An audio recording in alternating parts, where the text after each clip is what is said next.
Hi, it's Diana, and welcome back to the Clay County Speaks podcast for our 12th episode.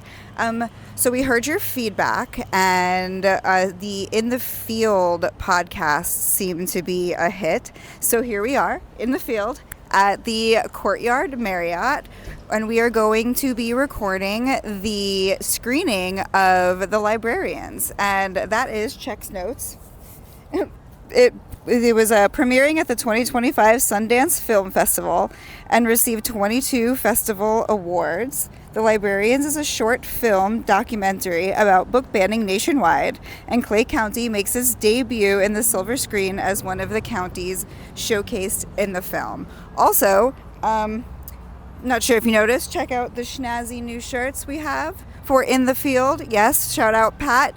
Great job. You did wonderful on getting our shirts put together for us. So we're going to be chatting with a couple of people here to see what brought them out, and what they're most excited about on this screening. And we are also going to be recording the panel discussion. So in case you couldn't come to the screening, you won't miss out on a thing. All right, so follow me inside. Oopsies.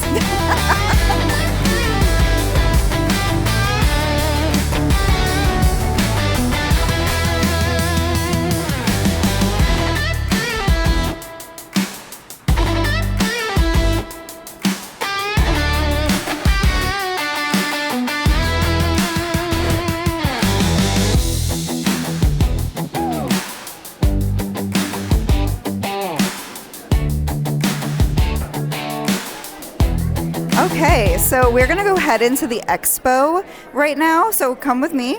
We're going to go check out a couple of the booths that they have.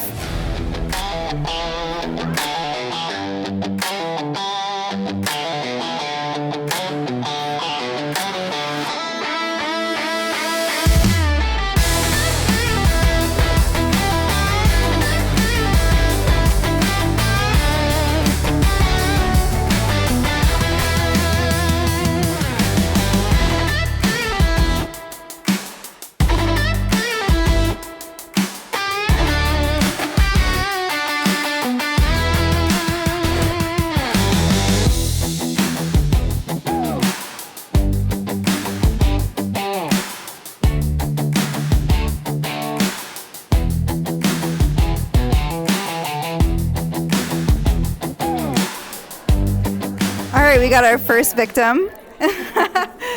Please tell us your name. My name is Vanessa Tovis.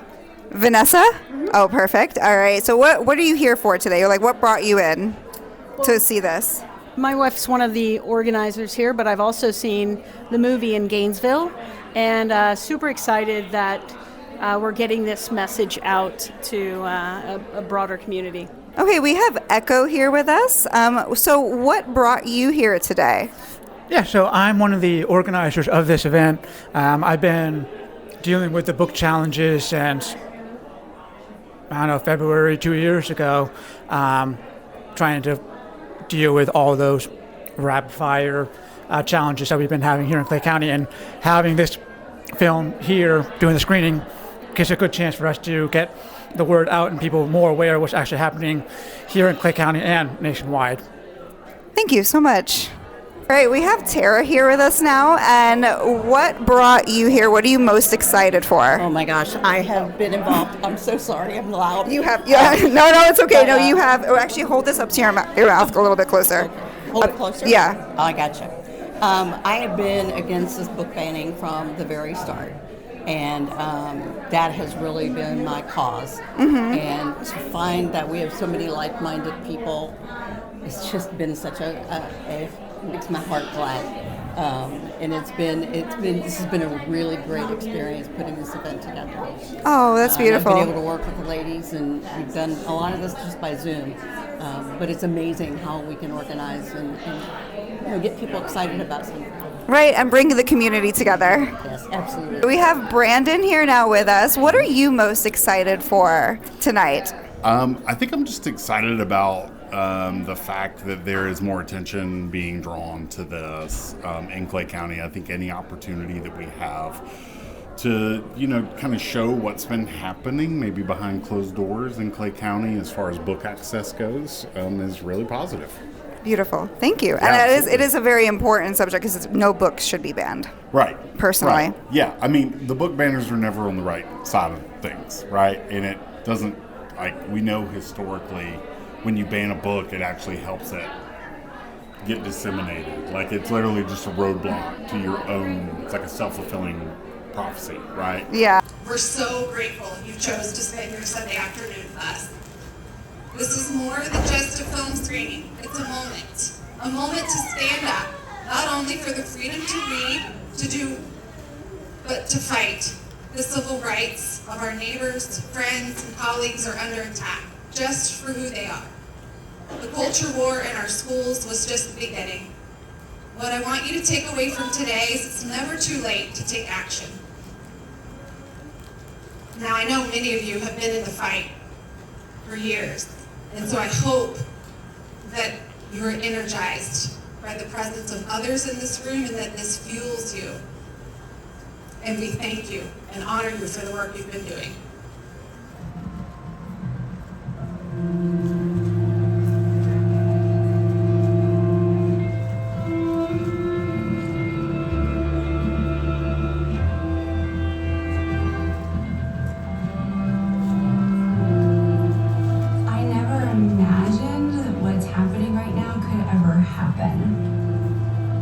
It didn't dawn on us that we would come under attack. Do you like people? A lot of the books that he burned were not just the Jewish authors, they were the LGBTQ+. They were those authors that they burned. 7 law. School books have to be free of pornography or certain race-based teachings. Violating parts of the law could lead teachers to be charged with a felony.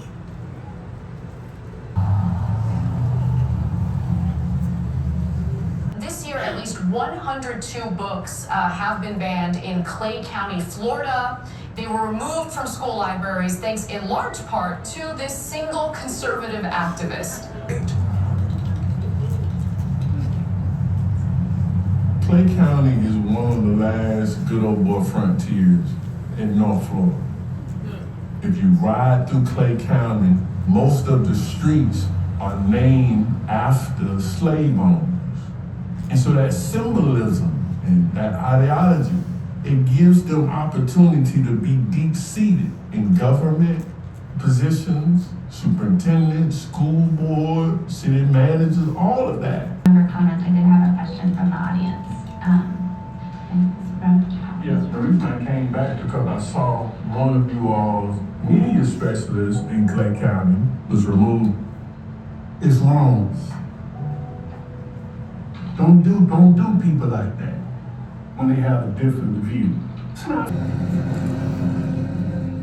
Being offended is the basis for House Bill 666. They feel that this legislation could be used to threaten schools, to remove books, or face arrest just because someone does not like a book.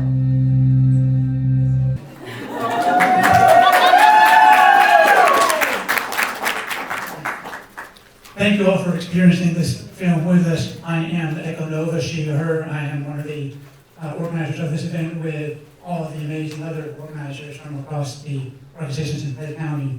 I just want to take a quick moment to reflect on the resulting realities of these book bans. We have seen, especially in the modern age, how tightly intertwined the book bans have been with anti-LGBT, especially anti-trans actions. Especially in the past couple of weeks, the past couple of years, there's been a tremendous amount of anti-trans action. We have seen now 3 states being on the do not travel list, including Florida. We have seen a Supreme Court that upholds a ban of gender-friendly care for minors and ban of non-binary markers on passports. A national erasure of protections for trans people in federal prisons, especially against something called V-coding, which I will not describe here because we're critics.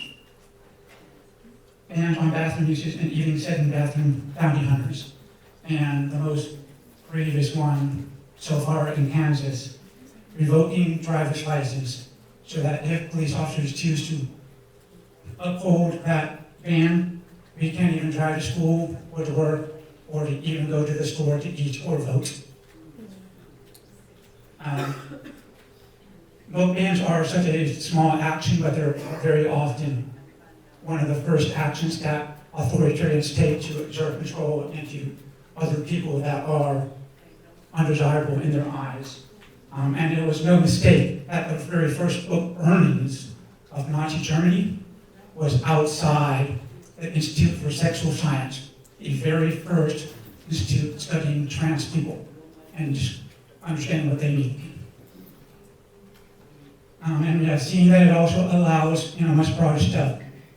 Building concentration camps in our backyards, allowing healthcare practitioners to denounce vaccines here in the state and at the national stage. Even allowing school board members to, on their campaign, say trans people are second-class citizens, and recently feel free and welcome to post their vitriolic racist statements on social media for everyone to see. And for those that do not know what I'm referring to, that is our own school board member, Robert Alvaro, who has done that. And most recently, 6 days ago, in the Congress of in the House of our Congress, H.R. 7661 was filed by Representative Miller of Illinois. It is a new national book ban trying to enforce Christian nationalism and Western supremacy, and I shall quote the very last line of that bill. Sexually oriented materials include gender dysphoria and transgenderism. So these book bans and these book challenges are not going to go away until we fight for trans rights, until we fight for black rights, until we fight for immigrant rights, until we fight for rights of everyone.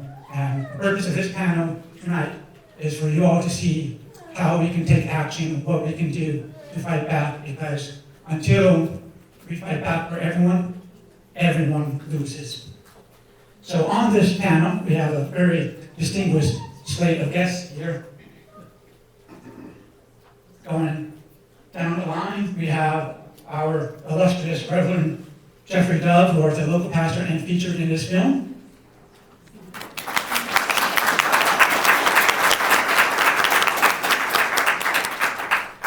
We have Sophia Brown of Penn America, who that organization has been on the very front lines of this battle for years. They have been very much trying to support everyone. So if you can join and learn what Penn America does, please do.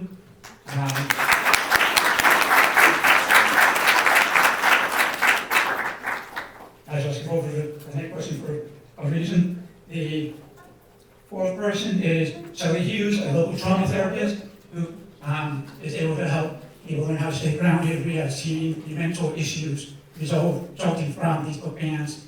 They're here to help us understand what's going on in that area.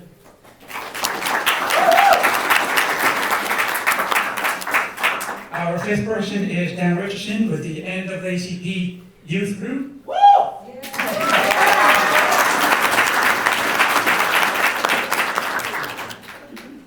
And last but certainly not least, Julie Miller, a librarian, featured in the film.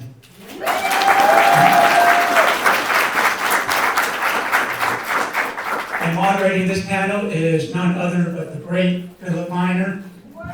Philip is a long-time higher ed administrator, very familiar with the education world, also a long-time activist and community organizer on the ground with the Democratic Party. He is here to help guide us through this conversation. So thank you all for being here. Thank you. I don't know about the great Philip Miner. I tell you, I'm the youngest of three. And some of you are saying, oh, he's the baby in the family. No, I'm the youngest of three. My oldest brother is my mother's baby. And he would certainly disagree with that adjective of the great. full admirer, but I'm going to take it, and I thank you very much for that. But certainly let me begin by extending thanks to all of the organizations that have sponsored this very, very sobering opportunity for us as a community to come together and for many of you to simply reacquaint you with the challenges that we are facing, or more importantly, our educational system is facing. But also for those of you who, like me, may have seen it for the first time.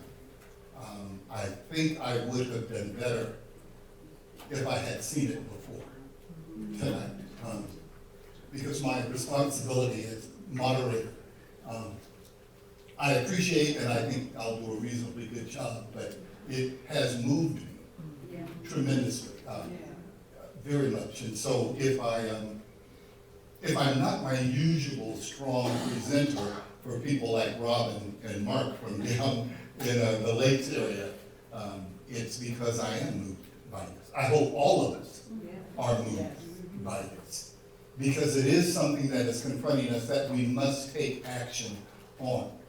I'm mindful of a comment or a refrain in the song that was being sang when Pastor was on the screen. The choir members were saying, "Get ready." We must get ready and stay ready, because as we saw in that film, they, the other side of the issue, have been working this for a while. They have been ready. And I cannot complain about that, because anything worth doing should be done well. And they have. But what they didn't know, and I hope I'm speaking for everyone in this room, is that we may be a little late to the party in terms of organizing, but we are getting ready, and we are going to win this battle. We're going to win this battle.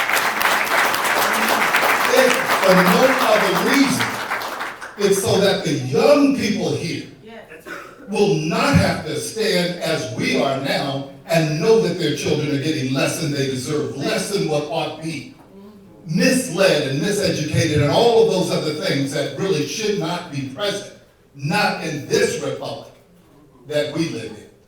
So get ready and stay ready until the battle is won. And we have 5 wonderful people who are going to share with us their insights and perspectives on this film. We only have 30 minutes for this portion, so what I'd like to do is ask them, just as they are lined up, give us your input on this. What is it that you need us to know and to understand and to perhaps even do more of, or maybe it's more of the same, but share with us in this limited time we have your reactions to it that you need us to understand and hear. If you wouldn't mind, we'll start with good. Well, sorry. This week, we have to pass it down. Those are picked up on the podcast. Good afternoon to everybody. It has been a joy to be a part of the documentary. It was not something that I sought after, but it came out to me. I was approached by some individuals that was distraught about the banning of books. And what caught my interest most was the removal of African American history, African American books, banning Black authors. That kind of really hit home with me. But more so, I think more than that was when I decided to go to the meeting. I went to the little cafeteria across the street from the school, minding my own business, and here come Moms for Living. I'm like, "Oh, Pastor Dubs, can we sit with you?" I was like, y'all know I do this well. And it did, because I'm the type of person, I want to kind of hear your views and kind of understand where you're coming from. Very smart young lady. They're smart now. But they're on the wrong side. Yeah. And when I say smart, and I call it wicked genius, it's wicked because it oppresses people. Try to remove history. and the First Amendment right. But what really got me was when I went to the school board meeting and they put God in it. No, you ain't gonna do my God like that. No, you're not gonna do that. I have a responsibility as the man of God to defend God. And let me say this. God is just not the God of Christians. God is the God of humanity. And for them to talk about God to rain down fire on the teachers, staff, and the administrators, that's not the God I serve. Now remember, there are different gods, but there is only one true and living God. And so I just wanted to kind of push back, but also I thought it was very important for me to let the good old boys know that I was standing with you. That meant a lot to me. And so that's how I kind of got into the fight. Thank you so much, Pat. Sophia Brown, and will you tell us what PEN is for those who don't know? Yes, I will. Hi, everyone. My name is Sophia, and I come to you today from PEN America. PEN is an acronym which stands for Poets, Essayists, and Novelists. This was a nonprofit founded in New York City by a collective of authors in, I want to say 1922, who were concerned about the rise of fascism in America. And now, over 100 years later, we are concerned about the rise of fascism in America. So PEN is primarily a literary advocacy and free expression organization. And we opened up our Florida office in 2023, which is where I hail from. I'm from Pinellas County. Sadly, I'm not a local, but I am a Florida native. And something that I hope folks in this room take away from the film we watched and the conversation we're about to have is that book bans count for a lot of it. I think this documentary showed very strongly why this is an issue that is so relevant to all of us, no matter who you are. But book bans are also, in many ways, just the tip of the iceberg. Here, nationwide, but especially here in Florida, we are dealing with a large-scale attack on our public education system that needs to sow mistrust in our educators and librarians. This is a multifaceted attack. This is an attack against the rights of student protesters. This is against the rights of journalists and student journalists. This is an attack that wields transphobia and anti-immigrant rhetoric that there are just so many different facets. It's in K through 12, which is what this documentary focused on. It's also very much an attack against our higher education.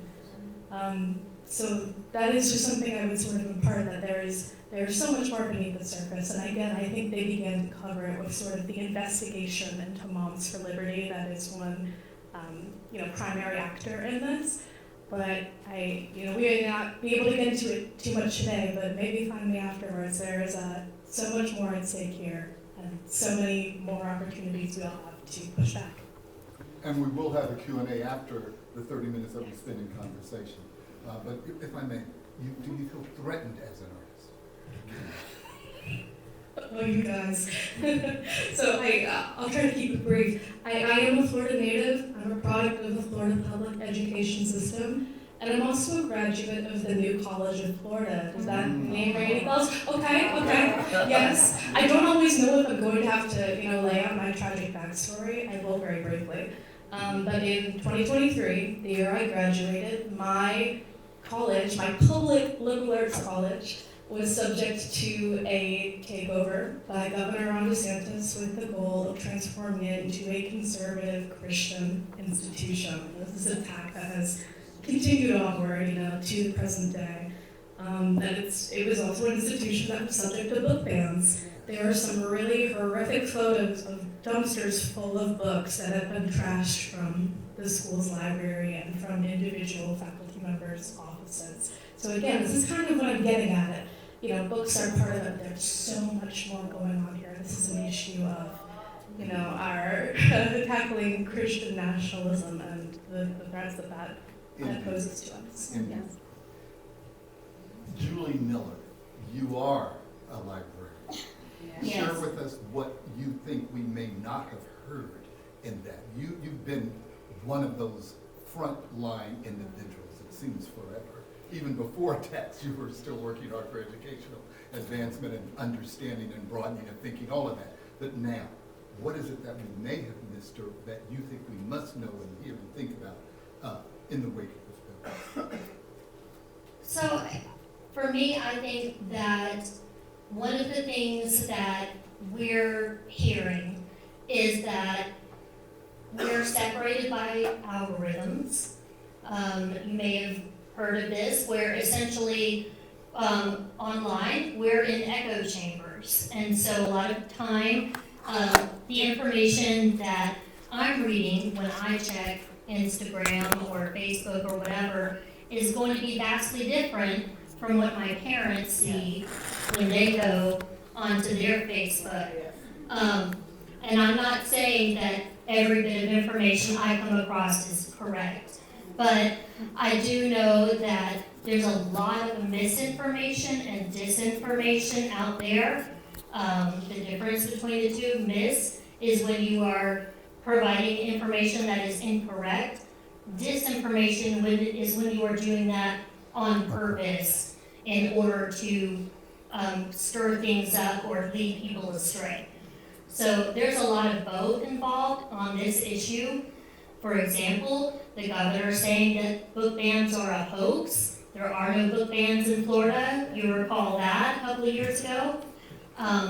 It's because people love to get into semantics.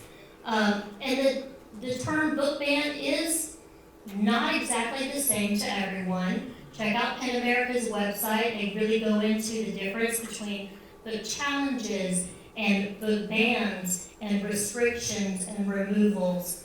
So if you want to know more about that kind of stuff, PEN America's website is a great place to go.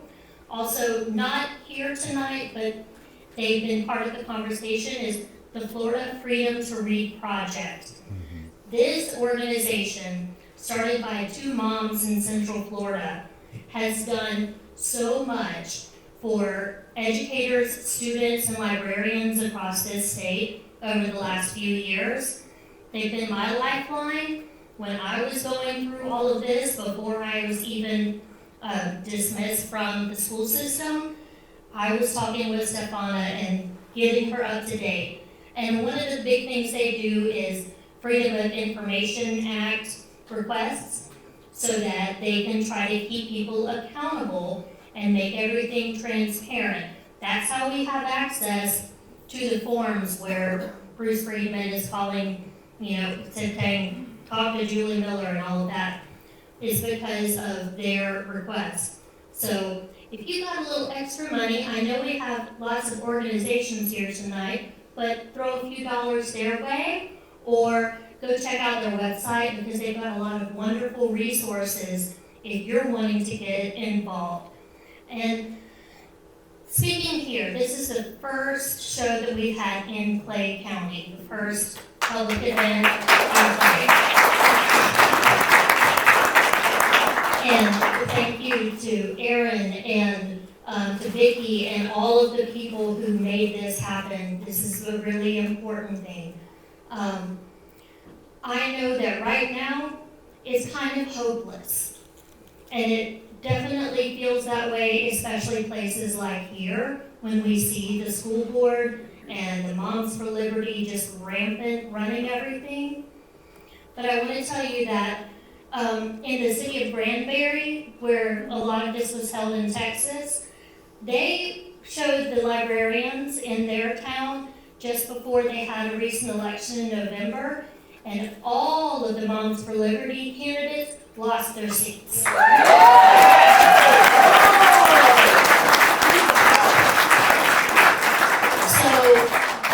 we know elections have consequences, and we know elections are coming up. Not everybody in here is going to be somebody who can run for school board or city council, but everyone has a voice and everyone has an opportunity to use it. Maybe you can write a letter to the editor.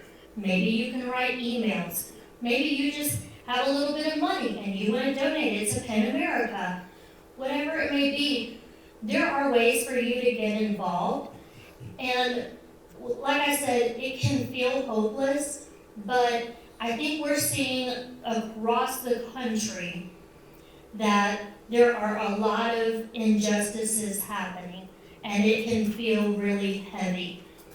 But the thing is, all of those things are all connected, and if you can make a difference wherever you are, in your workplace, in your school, wherever you are, if you can just keep doing the little thing that you can do to protect the people around you who don't have your privilege, to speak up for those who can't speak out, if you can do those things, then eventually we're going to be able to pull all of these threads and dismantle the entire quilt.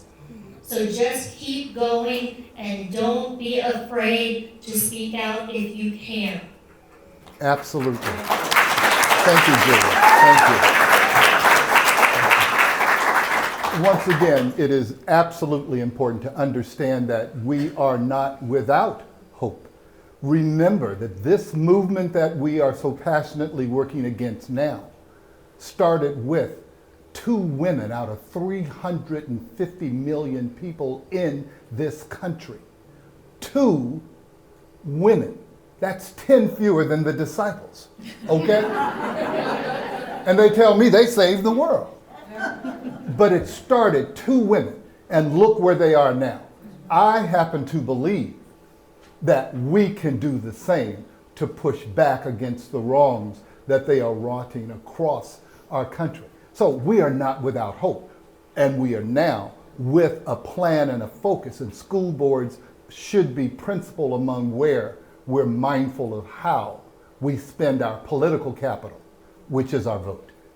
But next, Shelley Hughes.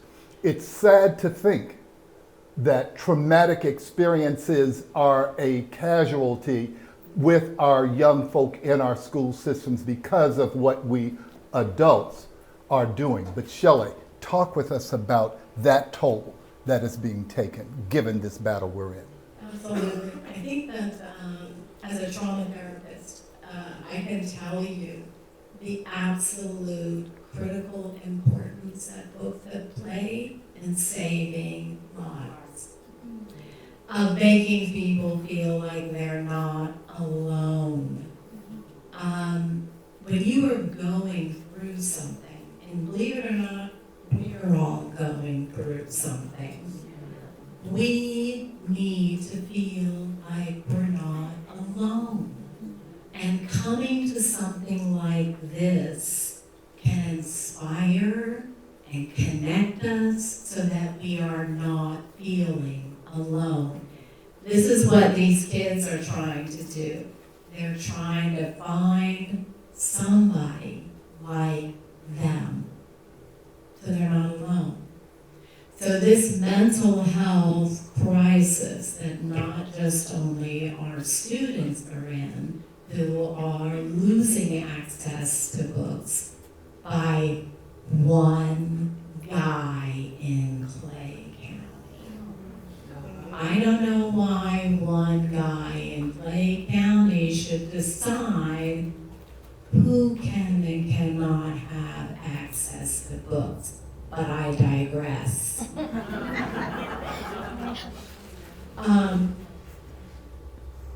Just like I do the adults that are going through the trauma of this state of our country, or the students that are searching desperately to figure out who they are and how to, will anybody love them?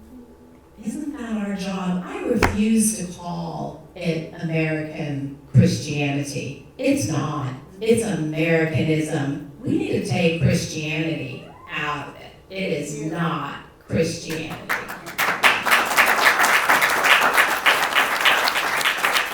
Okay, so I need to take a deep breath here. All right, so mental health and taking care of yourself. My husband and I go to protests. Not that we think anything magical will happen, but because it connects us to like-minded people. I bet all of you are here because you're looking for like-minded people, because it fuels you, it energizes you, it takes away the hopelessness. I feel energized just sitting next to Joy. Yes. She's amazing. And so is everybody here. So the other thing I want to tell you about the phone and the 24-hour news cycle. Be careful. Limit. Read books. It's way better than the 24-hour news cycle. There's so many great books. I just got another list of my daughter's the head of the Democratic Women's in Orange County, and I went there and got some books from a great speaker, so I got them on my list, gonna, order them. Read books, and that is a huge thing. Go to protests, come to meetings, find like-minded people. Set up your phone to be an algorithm of support. On my Facebook page, recipes, beautiful places in the world to visit, amazing places in Florida. Yeah, a lot of times I think this is a crack state, but there's a lot of good stuff here. So there's places that said, look and find this amazing place. And I'm like, oh my God, Jim, we gotta go there because I need some inspiration for Florida because I'm hating this state right now. These are the things that inspire us. 10 positive things that happened the month of February. These are sites that I follow that greet me. Greet me. And I can close my eyes and I can remember this is in a beautiful world with beautiful people and not devolve into hopelessness. Right. Because this is a race that we have to be ready for the long haul because they've been working on it longer than we have. Indeed. The other thing I just want to give you some encouragement is that hard times make our brains grow. We do not grow when things are great, when we're coasting. We grow when things are hard and miserable and we don't think we're gonna make it. It builds resilience and character. So if we're going through hard times, thank God we're growing, we're stretching, we're encompassing all the things that we need to do this work. Okay? There's a lot of hope out there. Thank you so much, Julie. And where would we be as a room full primarily of adults who lay claim to our interest in wanting to protect our children, to create an open and warm and welcoming and hopefully a learning environment if we didn't hear from our youth, the most immediately affected among us? We have with us Daniel Richardson. Talk with us, Daniel, about your sense of things given this film. I feel like all these books being banned and stuff, I feel like it's not good at all. We got a lot of people out here who feel like they've been suppressed, don't feel like they can really be themselves. So, me being a person of color, I feel like we haven't really learned a lot of stuff in school about my history and stuff, and I feel like that's kind of bad. I feel like we need to have those books that teaches us about our history, our culture. That's good, sir. Absolutely, absolutely. If I may piggyback on that, when we think of what our governor has done with regard to not allowing in our state the ability of our students to take the advanced placement test in African American history because he suggested erroneously that it lacks academic rigor and value.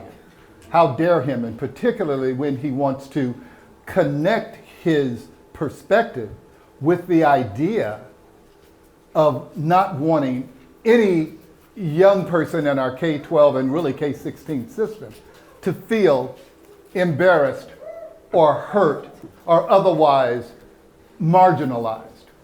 But it's okay for him to suggest that Mr. Richardson's cultural identity is worthless and he should sit through 16 years of being told he is worthless just so others might feel better about themselves. Well, you know, turnaround is fair play, some people would say. I would simply argue that that's a bankrupt perspective to look at. And once again, as the film is suggesting, our librarians have been on that front line. They were not attempting to do any intentional harm, but rather do that which we suggest makes us an educated populace, and that is broadening our thinking on many points. If we didn't broaden our thinking on things like race, I wouldn't be able to stand here and have you have to listen to me until I stop. Okay? Or I hugged the first vice president of the Clay County Democratic Club. It would have been all right if I hugged the president because she's a black woman. That's okay. But I would have been lynched had I hugged their first vice president. So thank goodness for the ability to expand our thinking, to broaden our ability to embrace that which is different today, which doesn't mean that it will be different tomorrow. But more importantly, it doesn't mean that that which is different is negative. That's not what it means. You heard Echo speak in his opening comments about the LGBTQ community being particularly identified in this hateful movement. Some people fear that it's going to rub off on folks if they read about man-to-man or same-sex love. Well, I'm here to tell you that when I was 21, 50 plus years ago, I would say that's when I became an adult. Well, my male partner died 4 years ago last month. But the point is, I spent 45 of those 50 years of my adulthood involved in a love-based relationship with one of two men. My first one, 10 years, which I thought was pretty good, but 35 I certainly think was good. Now, between us, we have 4 kids, 58, 54, 54, and 48. Only one of the 4 is gay. Not because I wanted it. If his grandmother on his mother's side was still alive, she would tell you that was not my hope for my son, because I know what that can mean. 8 grandkids, and as far as we know, none of them are, at least yet, I guess.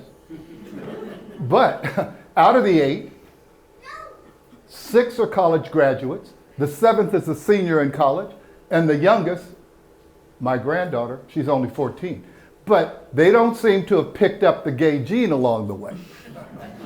Again, not yet. I don't think they will.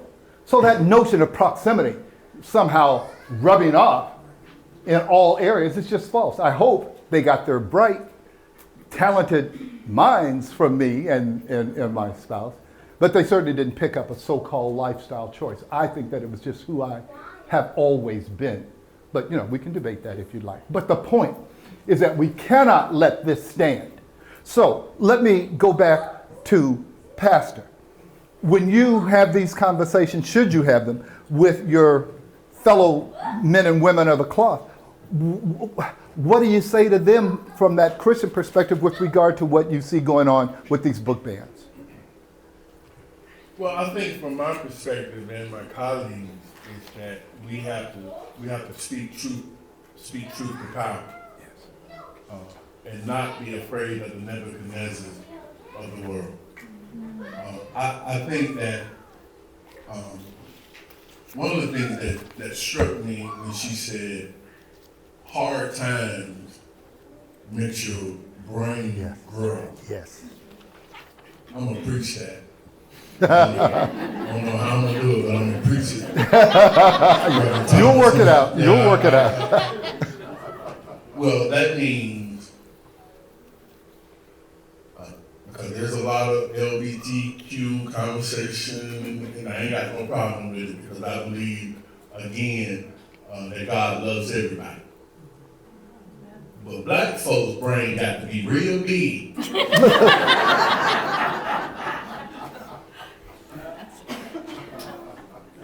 For my skin to be my sin.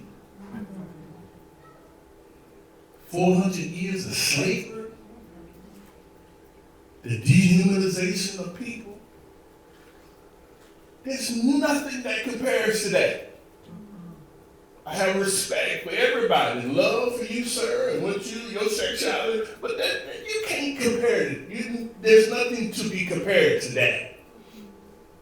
And the last time we talked at the TV station last week, we talked about this idea. We couldn't read for 400 years. I was headed out of the school board meeting, and I thought I did a pretty good speech. I thought I did. And an old church sister was headed towards me. I seen her coming. I said, "Oh, Jesus." She said, "Reverend, that was a pretty good speech. But you know that we got black kids in Clay County that can't read on grade now?" I'm going to say this, I'm going to get out of here. I think we may have our priorities backwards. Trump being in office didn't catch God by surprise. God is not surprised by that. But I think that we need to focus more on our children and their literacy. That's where the work is at. I don't mind marching. But I think every black church in America should be teaching black history. Why would we allow a school system that we know, Robert Rivera has taught us, that it has racist tendencies? And so, to your question, to answer your question, I believe that my colleagues in black churches really need to get into the black history fight and to teach black history in our local church. Thank you, Pastor. If you could pass it to Julie. And Julie, if you would, you gave some examples of things that we're doing well. That vote in, I can't remember the state now, where they have flipped their school board into my parents' home state. And Granbury was just 2 counties over from where my mother was born and raised in Johnson County. And it's listed in some of the support literature. Johnson County didn't even integrate the schools until 10 years after Brown versus Board of Education. I was 16 years old. But anyway, but Julie, are there some other examples of successes that you can quickly share with us that are going on, so that if there are anyone here thinking, gee, are there some other things that we could do? What's some other raw good stuff for us as a librarian? And I'm sure you're plugged in nationally. Well, Martha in the film from New Jersey. Yes. She has had a tremendous win up in her state, where her governor signed a right to read bill. And so yes, you can clap for that. Yes. And we have seen this in a couple of states too. I think Minnesota also, and maybe Illinois. So that we do have legislators who, unlike Florida, actually do want to preserve students' right to access information.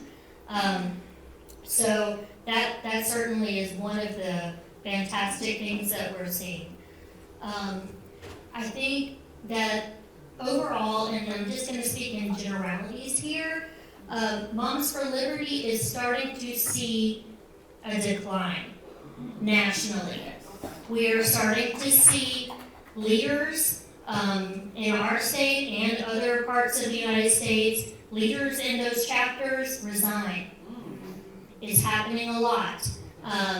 And so that is just showing us that the writing is on the wall for We love to talk about Moms for Liberty, but they're not alone. Bruce Friedman immediately says, I'm the president of No Left Turn in Education. There's also groups like Citizens United, Florida Citizens, there's Louisiana Citizens, all kinds of citizens, okay? So don't think that just because we whack-a-mole won that we're gonna win. We gotta be aware, be alert, and like really pay attention to what's going on. Amanda Jones from the film in Louisiana, the people who have really made her life such a living hell are starting to reap what they have sown. They're starting to lose lawsuits to her. So yeah, she's finally getting hers. Also, she's written a bestseller called That Librarian. Yeah. So check that one out if you haven't heard of that. It's a great read, and she really, not only does she tell her story, but she does such a great job of explaining why librarians make the choices we do, where it comes from, the ethics behind it, the tenets of the profession, and why we choose the books that we put in the libraries. So if you really want to kind of make sense of why are these books in our libraries, that's a great place to go. And so I just highly recommend her book. Well, a response from Pastor and then a question for Julie. Yeah, real quick, I want to make Sophia. Bruce Friedman is not alone. No. Right.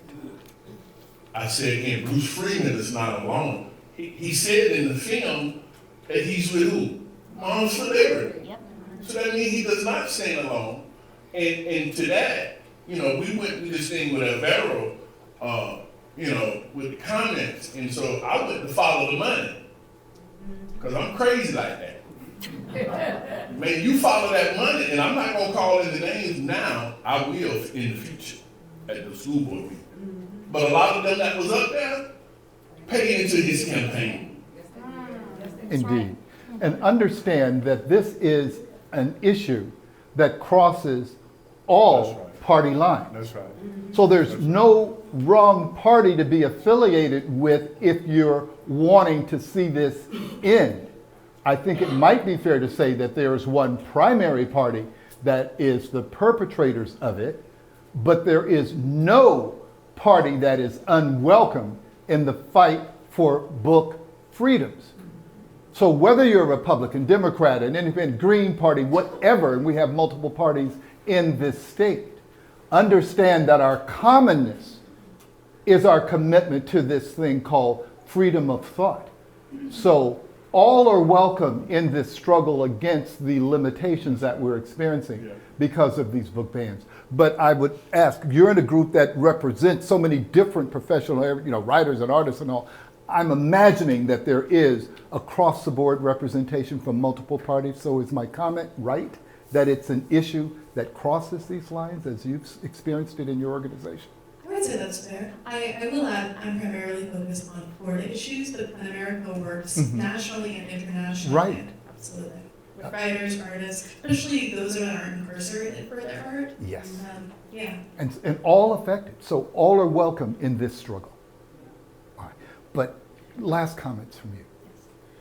I would love to add a little bit about victories, trying to end on a hopeful note. Some of what Julie mentioned, but I'd like to talk briefly about legal and legislative victories specifically. Yes. Florida is unique in the sense that it has several bills on the record that facilitate the book ban process. Of course, I think everyone in this room is familiar with the term stop woke and don't say gay. We know these bills. They're fun little nicknames that have haunted us for years. But there are other book banning bills, on the record here in Florida that make it such a crazy state for book bans. I think we heard briefly in the documentary there was 1476. There's another bill that Pen America credits with the biggest book banning bill here in Florida. It's called HB 1069. It doesn't have a catchy nickname, unfortunately. But this is a bill that mandates that any book with a depiction or description of sexual content be immediately banned. What is a depiction or description of sexual content? I don't know, the bill doesn't say. It's up to interpretation.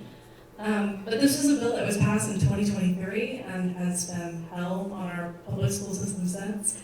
Just this past winter, in 2025, a federal judge struck down most, if not all, of the sections of this bill. It ruled that it violated the First Amendment, it violated the Constitution, it violated a Supreme Court standard that exists in order to make sure that books in schools are appropriate for a wide range of ages, interests, and reading levels. So we're seeing, Florida may pass these really awful, disheartening laws. They also seem to pass them knowing that they're flawed. These laws are unconstitutional. Advocates from organizations like PEN will tell them over and over again, hey, that law you want to pass to ban books, have fun with that. It's gonna, be ruled unconstitutional in a couple of years and struck down. And sadly, that is the environment we lived in. These laws wreak havoc for a couple of years, it stresses us all out, and then they get seriously knocked down. So it's unfortunate we live in a system where our government is willing to make us go through that, but there is light at the end of the tunnel. I just want to emphasize for everyone here. Right.